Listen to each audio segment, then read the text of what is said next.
ఓం శ్రీమాత్రే నమః. ఛానల్కి స్వాగతమండి. ఈ వీడియోలో మనం తులారాశి వారి గురించి తెలుసుకోబోతున్నాం. ఈ రాశి వారికి పరీక్షాకాలం ముగిసిపోయింది. ఇదే ఆఖరి రోజు. మీ పరీక్షాకాలం పూర్తి కావటం వల్ల మీరు మీ జీవితంలో అనేక రకాల శుభ ఫలితాలను చూస్తారు. అయితే పరీక్షాకాలం ఏంటి, పరీక్ష ఎప్పుడు పెట్టారు, ఎవరు పెట్టారు, ఎప్పుడు ముగుస్తుంది అనే అంశాలతో పాటుగా ఏ అంశాలలో ఈ రాశి వారు శుభ ఫలితాలను అందుకోబోతున్నారు, అలాగే ఈ సమయంలో మీరు ఎటువంటి దేవతారాధన పరిహారాలు చేసుకోవాలి అనే అంశాల గురించి ఈ వీడియోలో తెలుసుకుందాం. కానీ అంతకంటే ముందుగా మీరు కనుక మన ఛానల్ని ఇప్పటి వరకు సబ్స్క్రైబ్ చేసుకోకపోతే సబ్స్క్రైబ్ చేసుకొని పక్కనే ఉన్న బెల్ ఐకాన్ నొక్కి ఆల్ సెలెక్ట్ చేసుకుంటే మేము ఇలాంటి వీడియోస్ అప్లోడ్ చేయగానే ముందుగా మీకు నోటిఫికేషన్ వస్తుంది. అలాగే ఈ వీడియోని ఎక్కడా కూడా స్కిప్ చేయకుండా చివరి వరకు చూస్తేనే మేమేం చెబుతున్నామో మీకు పూర్తిగా అర్థమవుతుంది. ఇక వివరాల్లోకి వెళితే ఈ రాశి వారు అదృష్టాన్ని పొందే సమయం దగ్గరలోనే ఉంది. వీరెంతో కాలంగా తమ జీవితంలో ఎదుగుదల కోసం ప్రయత్నిస్తున్నారు. అటువంటి వారికి ఈ సమయం చాలా అనుకూలంగా ఉంటుంది. తమ జీవితంలో అనుకున్న స్థాయిని చేరుకోవటానికి తగిన అవకాశాలు వస్తాయి. లక్ష్మీదేవి వీరి వెంట అడుగు పెట్టబోతుంది. ఆర్థిక పరంగా మీరు ఊహించిన మార్పులు వీరి జీవితంలో జరగబోతున్నాయి. ఈ సమయంలో చేసే ప్రతి పనిలో ఈ రాశి వారికి విజయం లభిస్తుంది. ఏ పని చేసినా సరే ఖచ్చితంగా మంచి ఫలితం అనేది వస్తుంది. వీరు చేసే వ్యాపారాలు బాగా అభివృద్ధి చెందుతాయి. వ్యాపార విస్తరణ కోసం చేసే ఆలోచనలన్నీ ఫలిస్తాయి. అలాగే ఈ సమయంలో వీరు చేసే పనులకు ఎవరైనా ఆటంకాలు కలిగించినట్లయితే వారికి ఖచ్చితంగా బుద్ధి చెబుతారు. వ్యాపారంలో ఎదురయ్యే శత్రువులను ధైర్యంగా ఎదుర్కొని వారికి తగిన విధంగా గుణపాఠాన్ని నేర్పిస్తారు. పోటీతత్వాన్ని పెంచి వ్యాపారాన్ని అభివృద్ధి చేసుకుంటారు.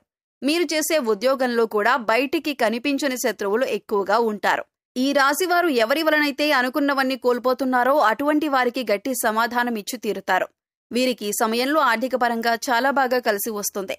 వ్యాపారాన్ని ప్రారంభించాలని లేదా గృహాన్ని కొనుగోలు చేయాలని బ్యాంక్ లోన్ కోసం ప్రయత్నిస్తున్నట్లయితే ఈ సమయంలో అనుకూలమైన ఫలితాలను పొందుతారు. గతంలో అనుకున్న సమయానికి బ్యాంక్ లోన్ పొందకపోవటం వలన మానసిక ప్రశాంతత లోపించింది. కానీ ఈ సమయంలో అనుకున్న సమయానికి మీరు ఊహించిన దానికంటే ఎక్కువ మొత్తంలో బ్యాంక్ లోన్ లభించే అవకాశాలు కనిపిస్తున్నాయి. లక్ష్మీదేవి ఈ రాశివారి ఇంట్లో అడుగు పెట్టబోతుంది. గతంలో ఉన్న రుణ సమస్యలన్నింటినీ ఈ సమయంలో తీరుస్తారు. స్థిరాస్తులు కొనుగోలు చేయాలి అని అనుకుంటున్నట్లయితే ఈ సమయంలో పొదుపు చేసిన డబ్బులతో స్థిరాస్తులను కొనుగోలు చేస్తారు. ఈ సమయంలో వాహనాలు కొనుగోలు చేసే అవకాశాలు కూడా కనిపిస్తున్నాయి. వాహనాన్ని కొనుగోలు చేయటం వల్ల వీరి జీవితంలో ఒక మార్పు జరుగుతుంది. వాహనం కొనుగోలు చేసిన తర్వాత కొన్నాళ్లు జాగ్రత్తగా ఉండటం మంచిది. డ్రైవింగ్ విషయంలో ఈ రాశివారు జాగ్రత్త వహించటం మంచిదే. సెల్ ఫోన్ మాట్లాడుతూ డ్రైవింగ్ చేయటం, నిర్లక్ష్యంగా డ్రైవింగ్ చేయటం వంటివి చేయకుండా ఉండటం మంచిదే. విదేశాలలో వ్యాపారాలు చేయాలి, ఉద్యోగం చేయాలి అని అనుకుంటున్న వారు ఎవరైతే ఉన్నారో అటువంటి వారికి ఈ సమయం చాలా అనుకూలంగా ఉంటుంది. విదేశాలలో చదవాలి అనుకునేవారు ఈ సమయంలో రాసిన ప్రవేశ పరీక్షల్లో మంచి ఫలితాలను పొంది అనుకున్న కళాశాలల్లో సీటు పొందుతారు. విదేశాలలో ఉద్యోగం కోసం ప్రయత్నం చేస్తున్న వారికి ఈ సమయంలో మంచి సక్సెస్ రాబోతుంది. ఏ కంపెనీలో అయితే ఉద్యోగం రావాలని కోరుకుంటున్నారో ఆ కంపెనీల్లో అనుకున్న ఉద్యోగాన్ని పొందే అవకాశాలు కనిపిస్తున్నాయి. విదేశాలకు వెళ్లి ఒక 3-4 సంవత్సరాల్లో తిరిగి వచ్చేద్దాం అనుకున్న వారు 5 నుంచి 7 సంవత్సరాల వరకు ఉద్యోగం చేసే అవకాశాలు కనిపిస్తున్నాయి. విద్యార్థులకు విదేశాల్లో చదువు పూర్తయిన వెంటనే విదేశాల్లోనే అనుకున్న ఉద్యోగాన్ని పొందే అవకాశాలు కనిపిస్తున్నాయి. కోర్టు వివాదాలన్నీ ఈ సమయంలో పరిష్కారమవుతాయి. వంశపారంపర్యంగా రావాల్సిన ఆస్తులు ఈ సమయంలో ఈ రాశి వారి చేతికి అందుతాయి. వీరి పేరుపై రిజిస్ట్రేషన్ జరిగే అవకాశాలు కూడా కనిపిస్తున్నాయి. వ్యాపారంలో పెట్టుబడి పెట్టాలి అనుకునే వారికి కూడా ఈ సమయం చాలా అనుకూలంగా ఉంటుంది. ఊహించిన దానికంటే ఎక్కువ లాభాలను పొందే అవకాశాలు కనిపిస్తున్నాయి. ఈ సమయంలో వీరికి దేనికి సంబంధించిన ప్రణాళికలు వేసుకున్నా సరే ఖచ్చితంగా సక్సెస్ అవుతుంది. కుటుంబంలో ఉన్న చిన్న చిన్న తగాదాలన్నీ తొలగిపోతాయి. రైతులు వ్యవసాయం విషయంలో జాగ్రత్తలు తీసుకోవాలి. ఉద్యోగులకు అనుకూలంగా ఉంటుంది. డాక్టర్లు, లాయర్లకు ఆకస్మిక ఆదాయం ఉంటుంది. కాంట్రాక్టర్లకు ఆదాయ వనరులు అందుబాటులో ఉంటాయి. రాజకీయ నాయకులకు శని బలంతో అనుకూలంగా ఉంటుంది. కొన్ని సందర్భాలలో శ్రమ అనిపించినా తెలియకుండా ఆటంకాలు తొలగిపోతాయి. ఈ సమయంలో దూర ప్రయాణాలు కలిసి వస్తాయి. భూములు, ఫ్లాట్లు కొనటానికి అవకాశాలు వస్తాయి. ఈ అవకాశాలను వినియోగించుకున్నట్లయితే భవిష్యత్తు యోగదాయకంగా ఉంటుంది. విద్యార్థులకు ఈ సమయం అనుకూలంగా ఉంటుంది. వెండి, బంగారం, కాపర్, స్టీల్, సిమెంట్ రంగాల్లో ఉన్నవారు మంచి లాభాలను గడిస్తారు. చిన్న పెద్ద పరిశ్రమల వారికి లాభసాటిగా ఉంటుంది. కెమికల్, ఫార్మా వారికి అధిక లాభాలు పొందుతారు. మత్స్య పరిశ్రమ, పౌల్ట్రీ, పాడి పరిశ్రమలకు మధ్యమ ఫలితాలు ఉంటాయి. చిట్స్, ఫైనాన్స్, షేర్స్ వ్యాపారులకు మానసిక ఒత్తిడి అధికంగా ఉంటుంది. ప్రతి విషయంలో ఆచితూచి జాగ్రత్తగా ప్లాన్ చేసుకోవాలి. తల్లి ఆరోగ్య విషయంలో ప్రత్యేక శ్రద్ధ తీసుకోవాలి. రాజీ పడటం వలన నష్టపోగలరు. తొందరపాటు నిర్ణయాలు మంచిది కాదు అనే విషయాన్ని ఈ రాశివారు గ్రహించుకోవాలి. ఎంతో జాగ్రత్తగా ఉంటే తప్ప ఇబ్బందుల నుంచి బయటపడలేరు. ఏ విధంగా ఆలోచించినా సరే లాభ నష్టాలు బ్యాలెన్స్గా ఉంటాయి. సమాజంలో చాలా యాక్టివ్గా ఉంటారు. స్త్రీలను అమ్మ అని సంబోధించాలి. నాలుకను అదుపులో పెట్టుకోవాలి. టెన్షన్గా మాట్లాడొద్దు. చాలా విషయాల్లో సమస్యకు అప్పటికప్పుడే పరిష్కారం కావాలంటారు. ఇది వీలు పడదనే విషయాన్ని ఈ రాశివారు గ్రహించాలి. సినిమా వారికి సామాన్యంగా ఉంటుంది. టీవీ ఆర్టిస్టులకు కొంతవరకు అనుకూలంగా ఉంటుంది. కానీ ప్రారంభించిన ప్రాజెక్టులు అనుకూలంగానే కొనసాగుతాయి. ఈ సమయంలో రాజకీయ నాయకులకి అనుకూలంగా ఉంటుంది. పదవీ యోగం పొందే అవకాశాలు కనిపిస్తున్నాయి. పెద్ద పెద్ద రాజకీయ నాయకుల యొక్క సహకారం లభిస్తుంది.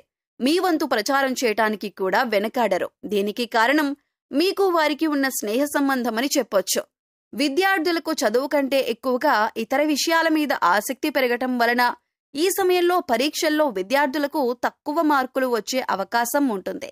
శని గోచారం అనుకూలంగా ఉండటం వలన వీరు తమ తప్పులు తెలుసుకుని సరిదిద్దుకోగలుగుతారు. అయితే కొన్నిసార్లు అహంకారంతో ప్రవర్తించటం వలన పెద్దవారి ఆగ్రహానికి గురయ్యే అవకాశం ఉంటుంది. ముఖ్యంగా పరీక్షల విషయంలో నిర్లక్ష్య ధోరణి అధికంగా ఉంటుంది. తమ తప్పులు తెలుసుకున్న తర్వాత విద్యార్థులకు చదువుపై ఆసక్తి పెరగటమే కాకుండా పట్టుదల కూడా పెరుగుతుంది. వారి పట్టుదలతో అనుకూలంగా కష్టపడటం వలన వారు అనుకున్న ఫలితాన్ని సాధించగలుగుతారు. సంతానపరంగా చూసుకున్నట్లయితే అనుకూల ఫలితాలు పొందుతారు. ముఖ్యంగా సంతానపరంగా శుభవార్తలు వింటారు. అయితే ఈ సమయంలో వీరు వారి సంతానం విషయంలో కేవలం చదువుకే ప్రాధాన్యతనివ్వకుండా వారి మానసిక ఆరోగ్యానికి కూడా ప్రాధాన్యత ఇవ్వవలసి ఉంటుంది. ప్రస్తుతం పరీక్షాకాలం నుంచి బయటపడతారు. శివయ్య అనుగ్రహాన్ని పొందబోతున్నారు. ఇప్పటిదాకా మీరు పడిన కష్టాలకు ఫుల్ స్టాప్ పెట్టబోతున్నారు. ఆ కష్టాల నుంచి శివయ్య అనుగ్రహంతో మీరు బయటపడతారు. మానసికంగా ఎంతో దృఢంగా ఉంటారు. ఇప్పటిదాకా మీకు ఎదురైన కష్టాలన్నింటినీ శివయ్య అనుగ్రహంతో ఎదుర్కొన్నారు. ఇకపై మీకు తిరుగులేదు. మీరు చేపట్టిన ప్రతి పని కూడా పూర్తి చేస్తారు. ఈ సమయంలో వీరు మరిన్ని శుభ ఫలితాలు పొందటం కోసం చేయవలసిన దేవతారాధన చూసుకున్నట్లయితే ఆదివార నియమాలు పాటించి ఆదిత్య హృదయ పారాయణం చెయ్యాలి. సూర్య అష్టోత్తరం, సూర్యనారాయణ దండకం చదివితే అనారోగ్య సమస్యలు దరిచేరవు. ప్రతిరోజు 12 సార్లు సూర్య నమస్కారాలు చేయాలి. ఉన్నత స్థితికి చేరుకునే అవకాశాలు వస్తాయి. సరస్వతీదేవి జపం లేదంటే పూజలు చేయటం వల్ల ఈ రాశివారు విశేషమైన అదృష్టాన్ని పొందుతారు. విద్యలో బాగా రాణిస్తారు. వీరు వినాయకుణ్ణి ఆరాధించటం వలన ప్రారంభించిన పనుల్లో వచ్చిన ఆటంకాలన్నీ తొలగిపోయి మంచి విజయాన్ని సాధిస్తారు. దక్షిణామూర్తిని ఆరాధించటం వలన విశేషమైన జ్ఞానాన్ని పొందుతారు.